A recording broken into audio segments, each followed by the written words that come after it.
This is what happens when you don't protect your children. This is what happens when you don't protect your streets. And this is why the people have had enough. Ireland have spoken. Ireland have risen, and they've had enough. And so they should. People, this is no joke. If the government won't protect us, if the enforcements won't protect us, then we have to take action to our own hands. And the Irish people have shown us this. Breaking news coming out of Ireland tonight. Second night of protests have escalated outside the Migrant Hotel, in which the deplorable, despicable action has happened in Dublin, where a 10-year-old has been subject to the most deplorable things. People, we've had enough. The uprising is on and the people are speaking. Welcome along to True Brit Media. If you love your country and you want to regain control of it and you're passionate about it, then this is the channel for you. Subscribe to it. Smash the like button if you want the government toppled, and get in the comment section and let me know your thoughts on these things that I'm discussing today. The absolute support on this channel has been incredible. In less than 24 hours, we have nearly gained 2,000 subscribers. Help me out, keep growing, keep spreading our voice. I feel like I'm a passionate commentator, and I feel like I align with you people. Come on, let's get spreading the word. So let's get straight into it. This is what has happened so far in Ireland, and I've got to break it down. The key headlines here: stones and fireworks have been thrown at Irish police as violence broke out for a second consecutive night in Dublin. Hundreds of protesters have gathered near the entrance of a hotel housing asylum seekers in an area on the west side of the capital. It is the third night of demonstrations at the hotel following an alleged essay on a 10-year-old girl in the vicinity of the building in the early hours of Monday morning.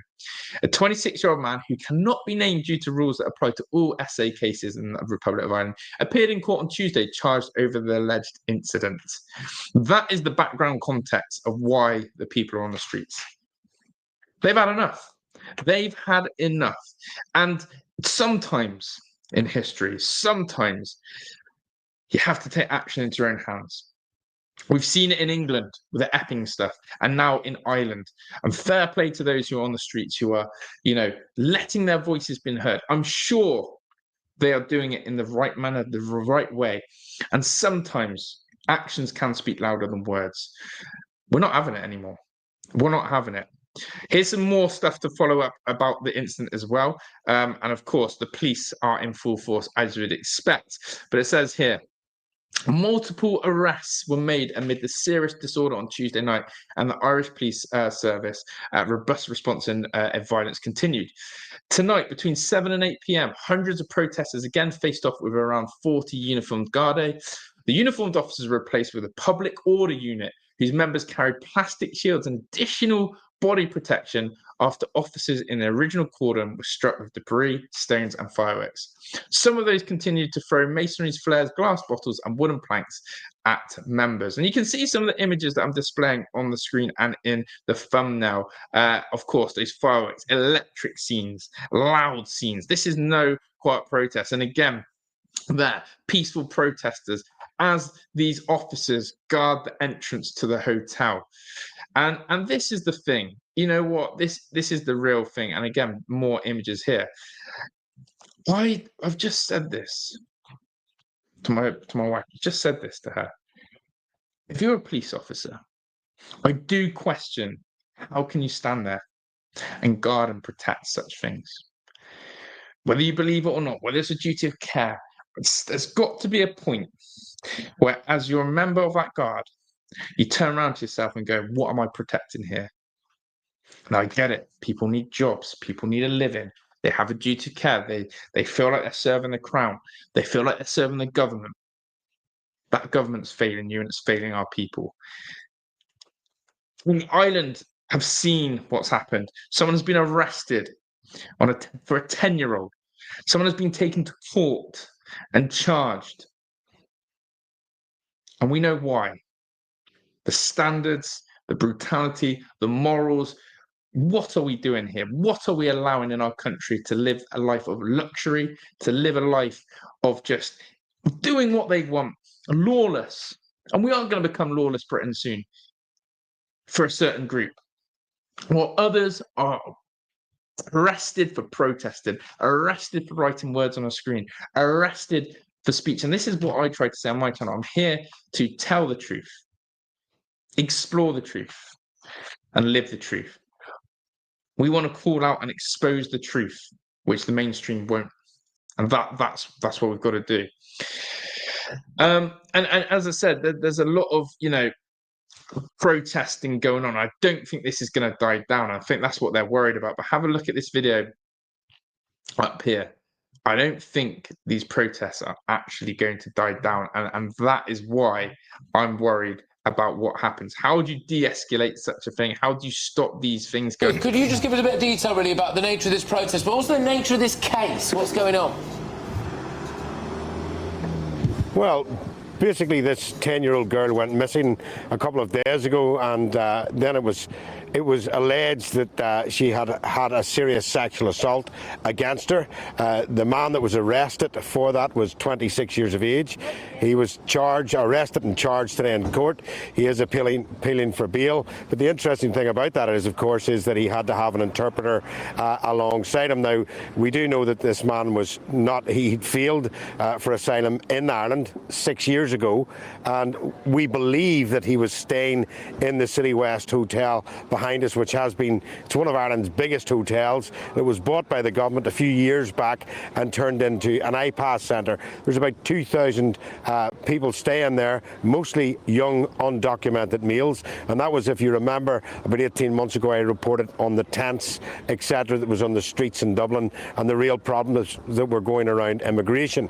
Now, strange enough, this weekend is the presidential elections in Ireland, and really that's on Friday. This doesn't help one bit, because trying to have a presidential election in Ireland falling with this is a massive key sticking point, I'm sure, for the Irish people.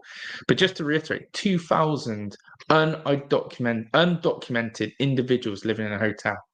How can that be? How can that be? Yet the government want to bring in these digital IDs for us normal UK people to know every movement, every step of where we're going, to know every transaction, to put limits on us.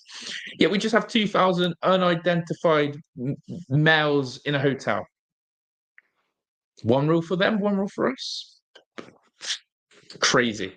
But yeah, these presidential elections for the Irish is just awful timing in this circumstance as well. Let's continue. And again, I don't know if you've seen it here, but reports suggest suspect in an alleged SA was due to be deported. The person who actually committed the crime was actually meant to be deported as well. What are we letting slip through our system? Last night this protest started here.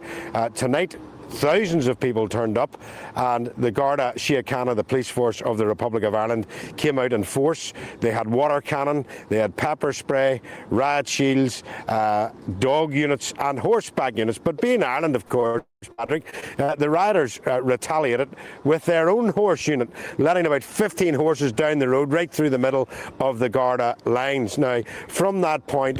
Wow, massive. The Irish actually retaliated due to the police present and brought their own horses and going toe to toe. We're talking about civil unrest. We're talking about the fact that people aren't scared of the police anymore. They brought their own horses themselves.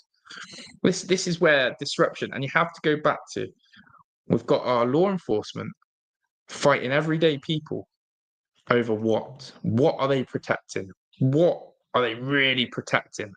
On, everything kicked off, and we've had running battles in the street here all night long. In fact, I was corralled into a side street here.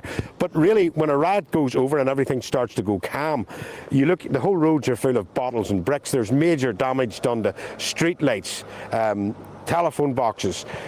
This up in the corner here, the houses that we were staying in were corralled into, now have no electricity. There's a gas leak in the area because the rioters were ripping off the bricks from around those and using them as missiles against the police.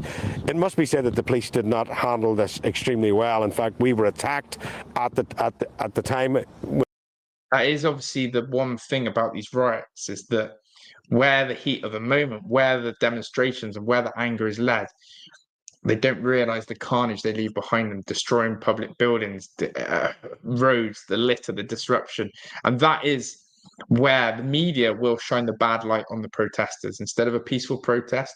And so, again, we've seen that peaceful protests don't even work in this country. You get arrested for having a lack of freedom of speech.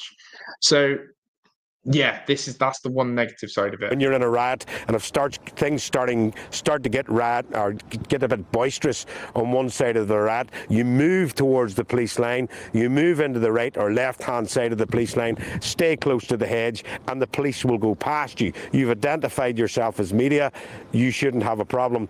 We were pepper sprayed and then openly attacked by the police at that stage. Now, it has to be said, we're one of the... And that's the right reporting. Media being attacked by the police, pepper sprayed, when all they were trying to do is report, and treated just like a rioter. That's shocking. Only members of the media, television media, covering this tonight, and it was strange that they decided to openly attack us. But there has been hundreds and thousands of pounds worth of damage here. I can look down the street. There is a police vehicle that is half burnt out, and there's more smoke rising from down near the Lewis station, which is the tram station, just about, I'd say, about 500 yards away. And that's where the main concentration of that battle actually took place. It's not going to calm down over the weekend, and in fact, they need to try and wind this back. There we go. This is not going to calm down over the weekend. But what the most deplorable and shocking thing was, that one mainstream news media outlet has reported this whole thing, GB News. And that's why, as a channel, what we stand for is reporting the truth, getting the truth out there, getting the news that the mainstream don't want you to hear. So let me know your thoughts. Let me know your feelings around this situation. Let yourself vent in the comments. Big up to everyone. Thank you for all the support on the channel.